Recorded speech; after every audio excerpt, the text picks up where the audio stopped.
What's going on, everybody? It's good to be back. I know everyone was wondering, where have I been? We were at the Senior Bowl.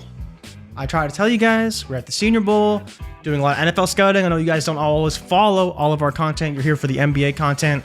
But we were in Mobile, scouting Senior Bowl stuff, watching lots of players, taking photos, video, notes, all that stuff. But we are back. We're back. The NBA props are back. We are back. We just, little hiatus. Need to take a little bit of a break, but we are back. Appreciate you guys saying your comments that you missed us, but we are back. NBA plays are coming, so make sure you get excited. Now, I haven't watched a ton of NBA, but I will provide you all the data you need to succeed on Prizepicks. So let's start this week off great with some great plays. So let's dive into it. Prizepicks, and make sure you use the promo code WAKEUP if you're new. 100% deposit match up to $100, but let's get it. For all the high-flying action, take a step back and relax. It's time to count that money, the NBA props. No look any further. You know what time it is. Presented by Prizepicks, NBA props. Let's count that money, man. All right, so we are starting with a lot of plays because, again, it's been a little while for me, so I'm not all the way tapped in yet. But there is some stuff here I do want you guys to see because there are some pretty good matchups and lines and data behind all of these picks. Let's start right at the top with Josh Giddey, the highest edge play that I have. Well, him and DeMar DeRozan are close, and I'll explain why. Giddey is kind of the better play, in my opinion, both on DraftKings and Prizepicks. The line is 7.5, minus 130 on DraftKings right now. The matchup is above average. 8th worst teams in terms of allowing rebounds is Golden State. We know Golden State, not the best rebounding team, usually play pretty small, especially against OKC, and you see that pace environment. Steph Curry will not be playing in this game, so that may mean they play even smaller with DiVincenzo, who can be a decent rebounder, but Giddey has been averaging right around 8 rebounds a game. So I do think it's a pretty good line. I think there's a good chance he goes over. I like the pace environment. So for me, I think this is a pretty good line. You see the standard dev here of 0.9. That's really what you're looking for. Is as much as you want them to be consistent, where you see he's been right at 7.5 over the last 5 games, playing around 30 minutes. Wish he played a little bit more minutes, but that also includes a game where, they blew out somebody a few days ago. Shea, 40 points in 30 minutes, insane. But Giddey has been getting the rebounds. The assists have been more spotty. The points have been spotty. The rebounds, though, have been very solid, as shown by that standard deviation there. Now, going to the next play, DeMar DeRozan up against the San Antonio Spurs tonight. They're like minus 250 on the money line. Heavy favorites. And so here's the problem with DeMar. I do like the line, though. At 5 on Prizepicks, you see it's heavily juiced to the under at 5.5. But at 5, it's not bad. I think you're kind of playing for a push personally. But again, you see over the last 5 games, 6.4 assists, 6.1 in the 100 possession data. So there's a lot of reason to believe that he can get 6. You see, I haven't projected for right around 6 because, again, it's not the best matchup. The pace is slightly slower. The Bulls, though, man, they can't beat anybody. Every time you think they're in a blowout spot, they blow it like they did to the Pacers a few weeks ago. So I don't love the spot, but I think that getting him at 5 is pretty good value. I think he's got a pretty good shot at 6. Obviously, the books are saying it's a bit more of a long shot, but at 5, I think you have really good push potential if that's kind of the way you want to go. I think it's a pretty safe bet. I think he probably gets 5. The only fear is, of course, the blowout and the potential for him to not really do a whole lot but score. But if he does distribute a little bit and it's more Zach LaVine and Vooch who really take advantage, he could easily get 5 assists in the first half. And at which point, you're just praying against one more before the game is over and you're at 6.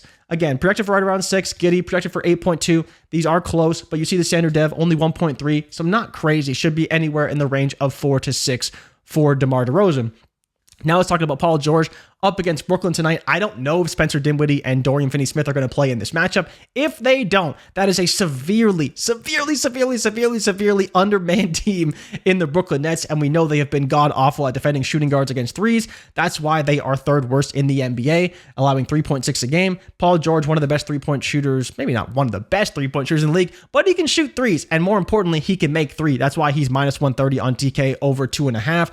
On Prizepicks, he is at 2.5. We see he's been averaging right around 3.5 over his last 5, and the 100 possession data and the projection that I have him for is 4. So again, if you believe the data, if you believe the projection, he's got a pretty good shot of getting 3, and I think it's pretty reasonable against some small fear of blowouts. Does he play? How much does he play? Is he on limited minutes? We'll see, but based on how he's been performing, pretty good shot here. As well, Jason Tatum, more potential blowout alert for the Boston Celtics, but the Boston Celtics are against Detroit. 30 points is all you need from Tatum, minus 135 to the over. He's been averaging right around 30. Against Detroit, he should score somewhere in the range of 32 to 35. I've been projected for 32.5. Standard dev is 5.6, so it is a little bit wider. That's why the projected over is not very high at only 15%, and why the other plays are ranked a little bit higher. But of course, I love Tatum. He can score 30 any night, and against Detroit, why can't he do that with ease? Now, talking about a couple of underplays, Jordan Clarkson up against Dallas. Again, we'll see who even plays for Dallas. Definitely undermanned on defense. That's the big fear for me here. You see they are ranked third best in terms of allowing points and rebounds to opposing shooting guards, but they will have a much different lineup in tonight's game. So that's a small fear for me there, and why I'm not all in on this play. But you look at the pace environment, 101 possessions, probably the lowest of the day. Again, it will be dominated by Luka for sure. He'll play slow. Can Utah get him the ball? I don't know. But the thing is that who plays for Dallas? Who's playing defense? Clarkson would probably match up with Dinwiddie most of the game. And then but who's going to guard Clarkson now? He could easily get the points up over 25. Now he's only been averaging around 22.4, 21.7, but the defensive matchup is slightly different. So we can't treat this like a traditional matchup. That's the only reason why I'm not all in on it.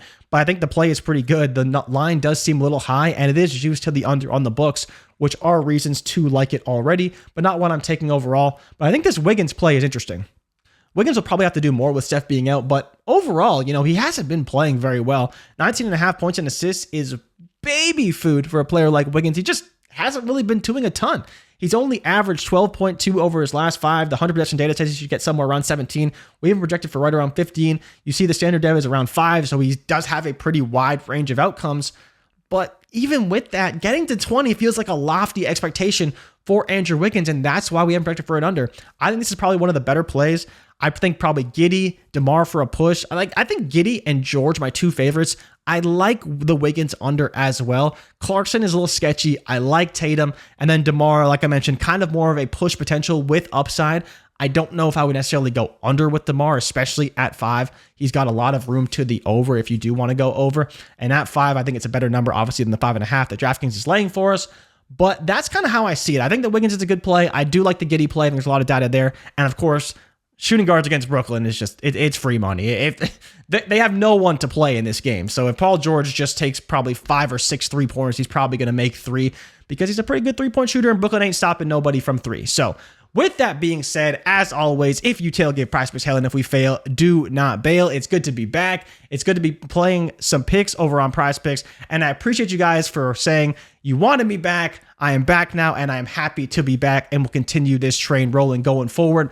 Let me know what plays you guys are playing in the comments, and of course, let me know what you think of these. I think there's some pretty good plays here. I think there's some pretty good edges. There are some other ones, of course, that were kind of in the model that I didn't showcase here. There's always plays that you could take, but these are the ones I think that are highlighted because there are some good data behind them. Let me know which ones are your favorites. Let me know if there's other ones that are on the board that pop up later that you are going to be playing, so we can start this whole community up again Monday. Let's have a great day, and I'll see you guys tomorrow.